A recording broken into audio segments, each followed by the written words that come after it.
What's up, you guys? We're back at it again with another video. Today's gonna be a little different. Of course, it's Saturday, so there's no market's not open, NQ's not open. But I wanted to tell you guys about my story and my journey and how I started off trading. This is gonna be an uncut, raw video. I'm not gonna edit it. I'm gonna keep it as raw as possible. That's weird, but anyways. So, how did I become? How did I start off with trading? So I'm 22 now. I've been working since the age of 13. The Now you guys might be asking yourself, what the hell? How did I start working so early? My parents have their own restaurant. I started working there at the age of 13, started cleaning dishes, you name it, cleaning dishes. I was a dishwasher. All right. I was I was just getting anything. And honestly, I was pissed at the start. I was like, I'm so young. All my friends are having fun. And I don't want to work. I'd rather just be outside on the weekends, especially if people know about restaurants and stuff. The weekends are the main days of business. So while I was working, everyone else was having fun, which honestly pissed me off. So this is how it started. I was 13 years old, started at dishwashing. I was there for 2.5 years. All right. From there, after 2.5 years, I started going in the kitchen. I started working there for 3 years, I'd say, a good 3 years. And then I knew everything about the kitchen. I was pretty good at it, I'm not going to lie, and still am to this day.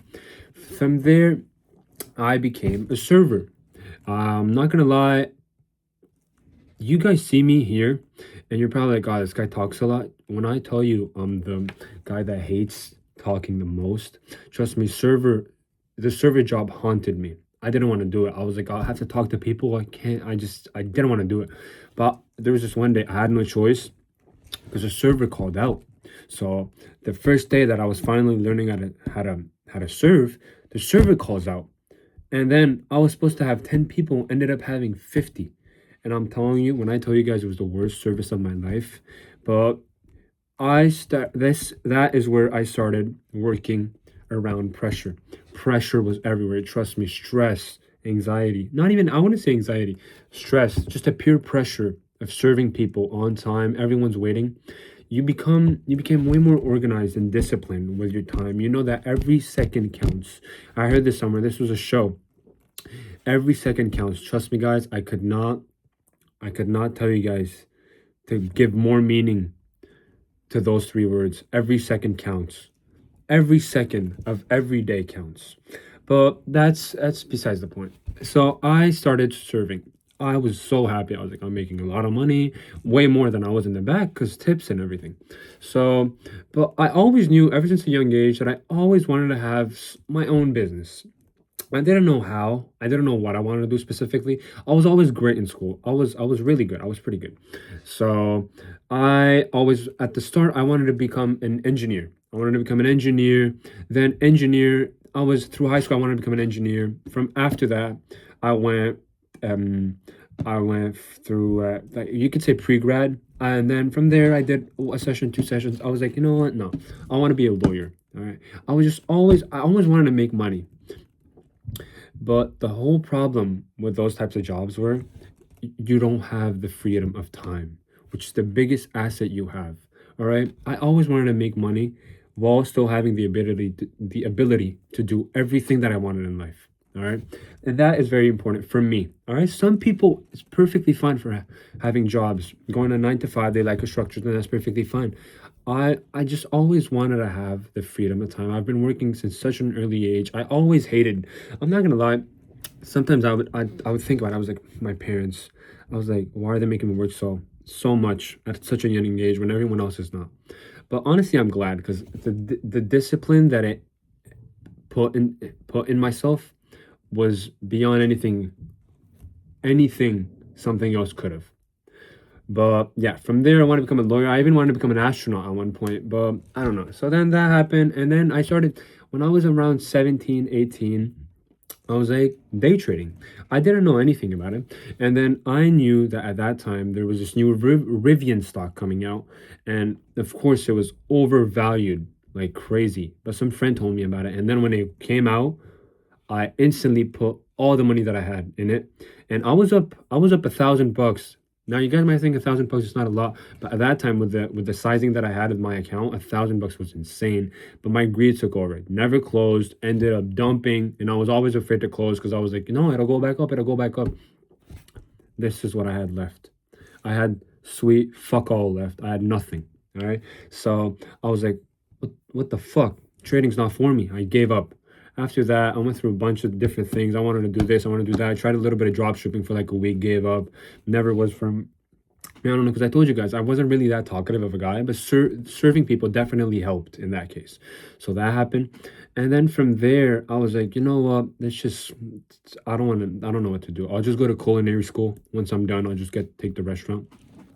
But there was this one time I thought about it. This was in December, mind you, and then the new sessions for the culinary school that I would have taken maybe would be in September. So there wasn't a lot of time that I had maybe 6, 7 months. It's no pun intended. 6, 7 months. But during that time, I was like, you know what? If I go to culinary school right now and when I'm 40, 50, 60, I don't want to be on my deathbed being like, well, what if? What if that day, what if during those years, I decided to give trading an actual chance? All right. What if I actually took the chance and put my full effort on it? What would happen? All right. So I was like, you know what? I'm gonna give trading a chance, and I'm gonna actually try to make something out of this. So what happened? I saw the only problem with trading was I never knew where to start. Some day randomly, I pulled up on TGR's bootcamp, which honestly, such a great series. Like it's in depth. I took notes. I started off, took everything, took notes and everything, finished that off. And just like everyone else, I'm not gonna lie, guys. Once I finished that, I was like, you know what? I'm about to be rich. I don't need anything else. I know everything. Of course, that's a fucking lie, guys. All right, it's a fucking lie. All right, but I did not know. I was just like, oh my god, I know everything. Took a bunch of notes, everything, and then I knew that I wasn't ready for evals or anything because I didn't even know how they worked. So I took a mentor. Honestly, I knew that asking questions was probably the best way to learn because I knew that trading was not a short-term thing. It was a long-term thing, and I'm gonna get good at it slowly but surely, and that is where I'm gonna see the fruits of my labor. So I took him.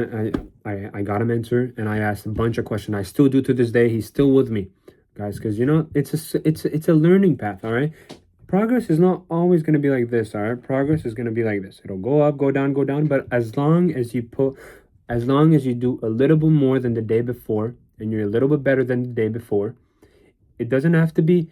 It doesn't have to be tangible things. It could just be psychological. It could be physical, but as long as you're better than the previous day, that's the best thing you could ask for. So then I got my mentor in February, and I asked a bunch of questions. I was up at 9:30. I was up at 9:30 in front of my screen. I was forward testing my stuff. Sometimes I would pass, sometimes I wouldn't. But I didn't know what I was doing, to be honest, guys. Still, I was just I'd forward test something. I'd be like, oh my god, I got the trade. I'd lose some. I'd still journal them, which was good. But after that, I took my first eval in May, failed that one. Got another one right after, failed that one. Got another one after that, failed that one. Got another one after that, failed that one. And then the fifth one I passed. There was this one week where I was just on a roll, 4 wins in a row, clear cut, and I passed. All right, which I was so happy. I was like, you know what? I finally have my funded account. I'm gonna get a payout. I'm gonna get the 3K, make a buffer, get 1,500 payout, and that is it. I never got a single win. I got one win, I think, one small one. But the point is, yes, I did pass it, and then after I was like, oh my god, I know everything. But that couldn't have been the farthest thing from the truth. All right. My whole point is, guys, from there on, I tried to get another eval, I failed. I tried to get another eval, I failed. Then it came January. I got an account, I failed. From there were some platform issues, so I couldn't actually trade from January all the way to start of June. Last week I got myself a funded. And during those 6 months, the first couple months, I would just back test like at 2 p.m. I'd use FX. I would use the replay method on TradingView to get myself to see the thing. But I wasn't really that serious either way, which honestly I should have been. But maybe end of February, start of March, where I knew that the Alpha Trader was coming out. That's when I was like, all right, I'm gonna start waking up early. I'm gonna start being on my desk in front of the screen at 9:30, so I could forward test for when and for when alpha would come out with the alpha trader. So then I was there every morning. I would text my mentor. I'd be like, "This is what I would have taken. What do you think?" He'd give me notes. He'd tell me, "This is what I should have. Perfect. That's a good trade. No, not good, because maybe some analysis stuff that I had was wrong." But those 6 months could have was probably, honestly, looking back at it right now, was probably the best thing that could have happened, because I would have spent so much money on evals, failed them again, kept putting money in them, never knew what could have happened, and it would have just been a downward spiral from there. But we learn from our mistakes, and here I am, with my funded account as we speak, and I'm ready Monday to trade. And this is my story. It is as simple as that, guys. I knew that I wanted to become someone, and I knew it since since a young age, guys, and that's most important. Everyone is going at their own pace on their own time.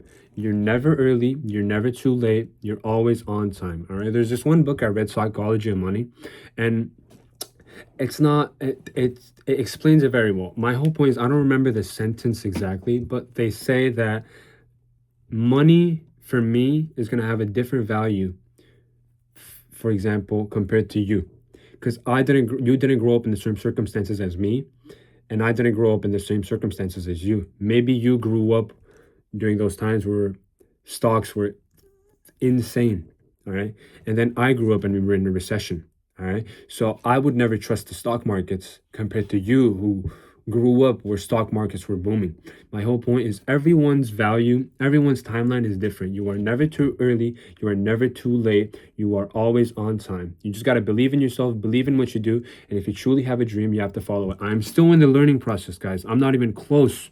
All right. But this is just my way of journaling and showing myself in the next couple of years what I am right now and what am I going to become in the next upcoming years. And I cannot wait. For those days to come and see the fruits of my labor, guys. And that is my story. Take care, guys.